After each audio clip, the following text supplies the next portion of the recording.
The HOA president pointed a gun at my 7-year-old daughter, right on my porch, over unpaid fines. She said, "Rules are rules." And that was the moment I realized rules can also send you to prison. The smell of cut grass, blooming azaleas, and gun oil is burned into my brain. My heart was pounding like a drum solo inside my ribs.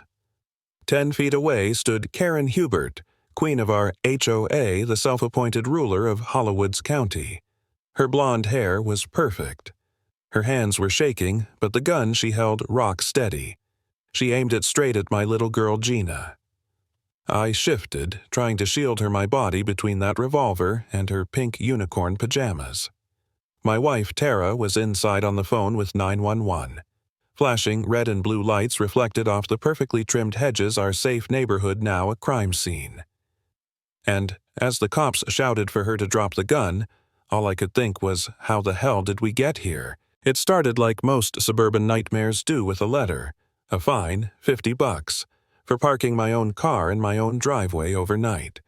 The letter said it violated aesthetic standards. I remember laughing, thinking it was some kind of typo. My car wasn't junk. It wasn't leaking oil. It was just a car. Then came another fine, this time for Gina's basketball hoop. $100 for an unapproved structure. The same kind of hoop half the street had. But they didn't get fined. Just us. At first, I tried to be reasonable. I called Karen. No answer. I emailed. Nothing. So I showed up at the next HOA meeting. She ran it like a dictator, cutting off questions, smiling that tight-lipped smile. When I finally got the floor, I asked about selective enforcement. She leaned back, gavel in hand, and said, "Mr. Carmen, rules are rules. Maybe if you followed them instead of questioning them, we wouldn't have this problem."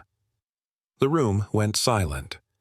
I could feel the embarrassment rising in my throat, the burn of being mocked in front of my neighbors. That was the moment I realized this wasn't about rules. It was about control. That night, Tara sat at the kitchen table with her laptop open, hair tied back, eyes sharp. She used to be a paralegal, and when she starts digging, she doesn't stop. "Look at this," she said, spinning the screen toward me. HOA, financial reports. Property records, vague wording everywhere, aesthetic, harmonious, community improvement.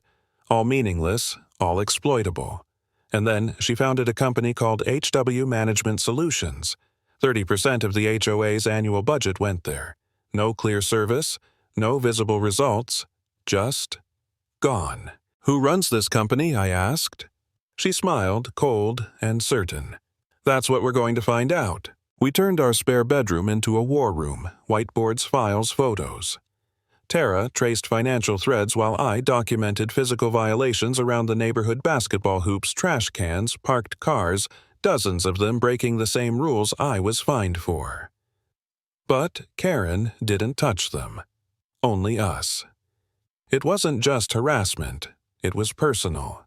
A month later, a certified letter arrived intent to place a lien on our house for $2,000 in unpaid fines and administrative fees. That was it. I looked at Tara and said quietly, "She wants a fight. She's got one."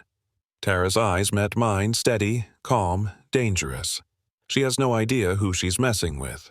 We dug deeper. HW Management Solutions was registered to a man named Walter Pike. Nothing online, no website, just a P.O. box in the next town. Tara found his address buried in estate filing. So I drove there. The place was a rundown shack with a beat-up truck parked out front. I waited, took pictures, sent them to Tara. An hour later, she texted me. Got him.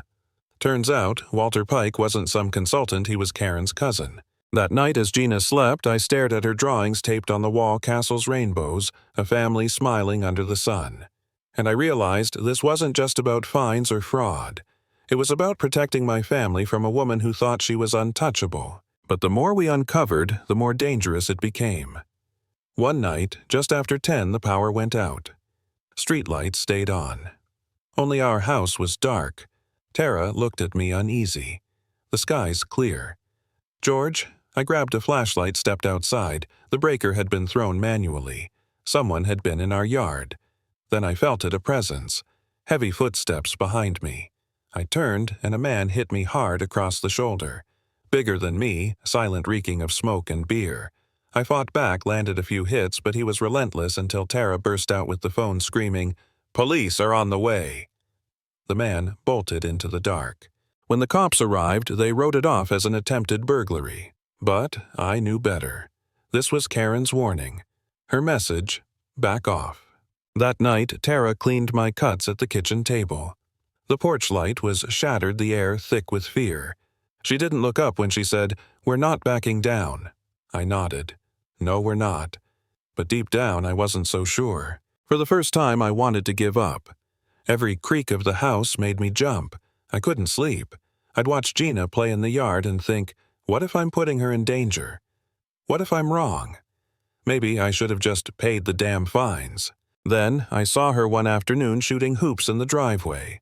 Laughing carefree, her hair flying.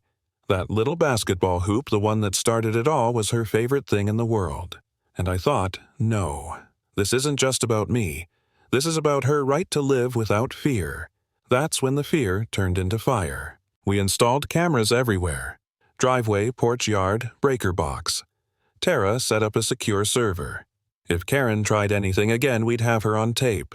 But we needed more than footage, we needed a witness. That's when I went to see Arthur Pinter, the quiet, fidgety accountant on the HOA board. I found him in his garage organizing his tools. He froze when he saw me. "Mr. Carmen," he said, nervous. "I can't talk to you. Karen has rules about homeowners with pending issues." I stepped closer. "Arthur, you know the books don't add up. HW management is a black hole. She's stealing from all of us." His face went pale. "She's sending people to my house," I added softly, "to scare my family." His hands trembled. "She wouldn't." "Oh, she would," I said, "and you know it." I left him with the company documents and my number. 2 days later, he called. "Meet me in town," he whispered. "Come alone." At the coffee shop, he looked exhausted.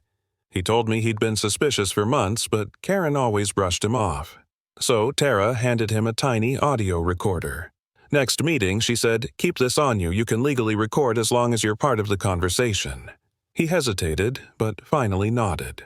3 days later, we had the recording. And it was everything we needed.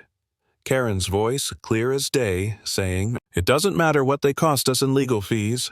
We'll always make it back on the liens." That one sentence destroyed her empire. We decided to go public. According to the bylaws, we needed 10% of homeowners to sign a petition for a special meeting. People were scared, but when I told them what happened on my porch about the attack, they started signing.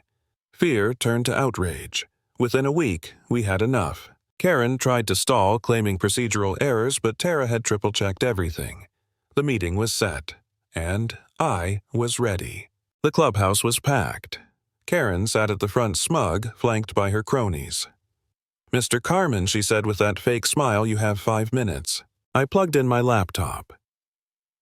"I won't need 5. Slide 1, a pie chart showing 30% of HOA funds going to HW management. Murmurs rippled. Slide 2, a corporate filing with Walter Pike's name circled. Slide 3, a Facebook photo, Karen hugging her cousin. The crowd erupted. She stood up, face red. "This is out of order. This is slander." I clicked one more time. On screen, a flowchart showing money flowing from homeowners' dues straight to her cousin's company. "Where does the money go, Karen?" I asked. Then I hit play. Her voice filled the room. "We'll always make it back on the liens." The silence afterward was absolute. Then came the gasps, the whispers, the shouts. Karen stammered something about context, then leaned toward one of her lackeys and hissed. Forgetting the mic was live. "I'll put so many liens on his house he'll beg me to foreclose." That was it. The mask was off. Neighbors who'd been silent for years were on their feet, shouting, furious. Karen's face went white. She threw the mic down and stormed out. But I knew it wasn't over. That night, Tara and I sat watching our new camera feeds. Every light in the house was on. We felt victory, but also unease. Around midnight, Tara whispered, "Wait. Look." On the sidewalk camera, a lone figure appeared. Karen, walking slowly toward our house. She stopped at the driveway, staring at our porch. Then she started up the path. Under the porch light, something glinted in her hand. A gun. "Tara," I breathed. "She has a gun." Tara called 911. Then came the knock. Knock, knock, knock. "Daddy, someone's at the door." Gina's voice from upstairs froze my blood. She came down before I could reach her tiny feet on the stairs, pajamas trailing. She unlocked the door. The porch light flared, and there she was. Karen Hubert, standing with a silver revolver, eyes wild, hair disheveled, screaming about fines, about respect. I lunged, pulling Gina behind me, bracing for the shot. Sirens screamed in the distance. Red and blue lights flooded the street. Officers shouted, "Put it down!" Karen Tara was in the office, hitting record on every camera feed. Every angle, every sound captured. Karen froze, trembling. Then the police moved in, tackled her to the ground, cuffed her as she screamed. Gina sobbed, clinging to my leg. I could barely breathe. Tara handed the lead detective a USB drive. "Everything's here. Time-stamped, synced, untouched." The detective looked at us differently after that, not like victims, but witnesses. People who had just ended a reign of terror. Karen was charged with fraud, extortion, assault with a deadly weapon, and child endangerment. When we met with the district attorney, she said, "In 20 years I've seen HOA disputes, but never a criminal enterprise like this." At her first hearing, Karen tried to intimidate me in the hallway. She leaned close, whispering, "You think you've won? This is my town." But the DA overheard, had it caught on security cameras, and the judge revoked her bail on the spot. During trial, the jury watched the videos from our porch, the silent wide shot, the doorbell angle, the close-up from the porch light showing her face twisted in rage. They heard her own words. "We'll always make it back on the liens." They deliberated for less than an hour, guilty on all counts. As they read the verdict, she just stared blankly ahead, no crown, no clipboard, no power. The Queen of Hollywoods was done.